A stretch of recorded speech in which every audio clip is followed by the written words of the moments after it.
Sir ಇನ್ನೊಂದು sir ನಿನ್ನೆ D K Shivakumar ಅವರು ಯಾರು ಶಾಸಕರು ಮಾತನಾಡ್ತಾರೆ ಸಚಿವರು ಮಾತನಾಡ್ತಾರೆ ಅವ್ರಿಗೆಲ್ಲ ನೋಟಿಸ್ ಜಾರಿ ಮಾಡ್ತೇವೆ ಅನ್ನುವಂಥ ಮಾತನ್ನ ಹೇಳಿದ್ರು. ಅದು ಅವರು ಅಧ್ಯಕ್ಷರು ಮಾಡೋ ಕೆಲಸ ಅಲ್ವಾ. ಅಧ್ಯಕ್ಷರು ಯಾವುದನ್ನ ಯಾರು ಪಕ್ಷದಲ್ಲಿ ಕಾರ್ಯಕರ್ತರಿರ್ಬೋದು, ಶಾಸಕರಿರ್ಬೋದು, ಸಚಿವರು ಇರ್ಬೋದು, ಪಕ್ಷದ ಚೌಕಟ್ಟಿನಲ್ಲಿ ಕೆಲಸ ಮಾಡಿ ಅಂತ ಹೇಳುವಂಥದ್ದನ್ನು ಹೇಳಿದ್ದಾರೆ ಅಂತ ನಾನು ಅರ್ಥೈಸ್ಕೊಳ್ತೇನೆ.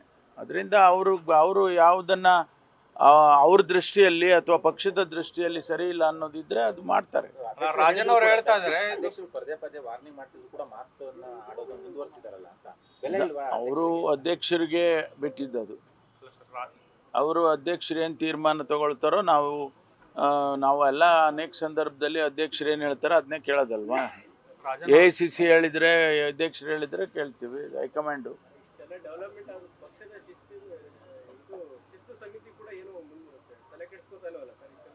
ಇಲ್ಲ, ಒಂದು ತಿಳ್ಕೊಳ್ಳಿ, ಯಾವ ಶಿಸ್ತು ಉಲ್ಲಂಘನೆ ಆಗಿದೆ ಅನ್ನೋದನ್ನು ಸ್ಪಷ್ಟವಾಗಿ ಆ ವ್ಯಕ್ತಿಯನ್ನು ಕರೆದು ಹೇಳಬೇಕಾಗುತ್ತೆ. ಆನಂತರ ಮುಂದಿನ ಬೆಳವಣಿಗೆ ಅಧ್ಯಕ್ಷರಿಗೆ ಬಿಟ್ಟಿರೋದು, ಯಾವ ರೀತಿ ಹ್ಯಾಂಡಲ್ ಮಾಡಬೇಕು ಅನ್ನೋದನ್ನು ನಾವು ಹೇಳೋಕ್ಕಾಗುತ್ತಾ.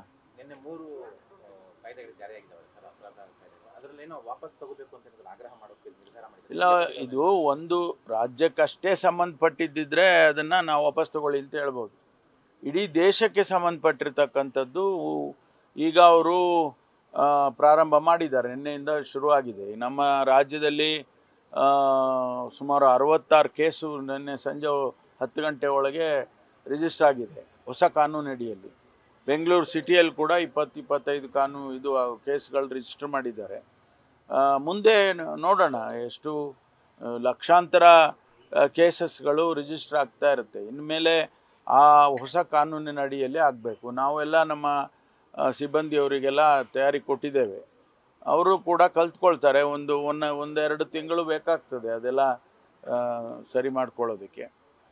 ಸತ್ಯಾಗ್ರಹ ಮಾಡಿದ್ರೆ ಆತ್ಮಹತ್ಯೆ ಕೇಸ್ ದಾಖಲು ಮಾಡುವಂತ ಅಂಶ ಇಲ್ಲ ಅದರಲ್ಲಿ. ಅನೇಕ ವಿಚಾರಗಳಿದ್ದಾವೆ. ಅದು ಈಗ ನಾನು ಡೀಟೇಲ್ ಆಗಿ ಬೇಕಾದರೆ ಒಂದು ದಿನ ನೀವೆಲ್ಲ ಚರ್ಚೆ ಮಾಡೋಣ, ಒಂದು ಡಿಬೇಟ್ ಮಾಡೋಣ.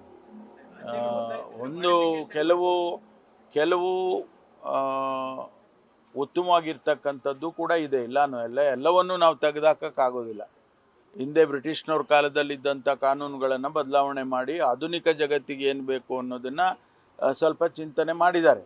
ಆದರೆ ಕೆಲವನ್ನು ನಾನು ಹೀಗೆ ಹೇಳೋದಿಲ್ಲ ಅದನ್ನ, ಆದರೆ ಯಾಕೆಂದರೆ ಹೇಳಿದರೆ ಅದು ಬೇರೆ ರೀತಿಯಲ್ಲೇ ಆಗುತ್ತೆ. ಕೆಲವುಗಳು ಕಾನೂನಿನ ಪ್ರೊವಿಷನ್ಸ್ ಏನಿದೆ ಅದು ನಮಗೆ ಇವತ್ತು ಸರಿಯಾಗಿ ಕಾಣಿಸೋದಿಲ್ಲ. ಅಂದರೆ ಆ ಕೇಸಸ್ಗಳ ರಿಜಿಸ್ಟರ್ ಮಾಡಿ ಹಿಂದೆ ರಿಜಿಸ್ಟರ್ ಮಾಡ್ತಾ ಇದ್ದದನ್ನು ಈಗ ರಿಜಿಸ್ಟ್ರೇ ಮಾಡಬೇಡಿ ಅನ್ನೋ ಲೆಕ್ಕದಲ್ಲಿ ಇದ್ದಾವೆ. ಅಂಥದ್ದು ಅದರ ಬಗ್ಗೆ ಡಿಬೇಟ್ ಆಗಬೇಕಾಗುತ್ತೆ. ಒಳ್ಳೆಯದಾ ಕೆಟ್ಟದ್ದಾ? ಈಗ ನಾವು ಯಾವುದೋ ಒಂದು ಕಾನೂನು, ಈಗ ನಾವು ಕೆಲವು ವ್ಯಕ್ತಿಗಳನ್ನ ಇವಾಗ ಅರೆಸ್ಟ್ ಮಾಡಿ ನಾವು ಕ್ರಮ ತಗೊಳ್ತಾ ಇದ್ದೀವಿ, ಇನ್ವೆಸ್ಟಿಗೇಷನ್ ನಡೀತಾ ಇದೆ.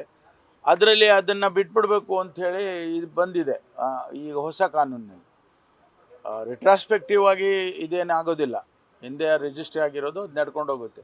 ಆದರೆ ಮುಂದೆ ಅಂಥ ಕೇಸಸ್ಗಳು ಬಂದಾಗ ನೀವು ರಿಜಿಸ್ಟ್ರೇ ಮಾಡಬೇಡಿ ಅನ್ನೋ ಲೆಕ್ಕದಲ್ಲಿ ಇದೆ.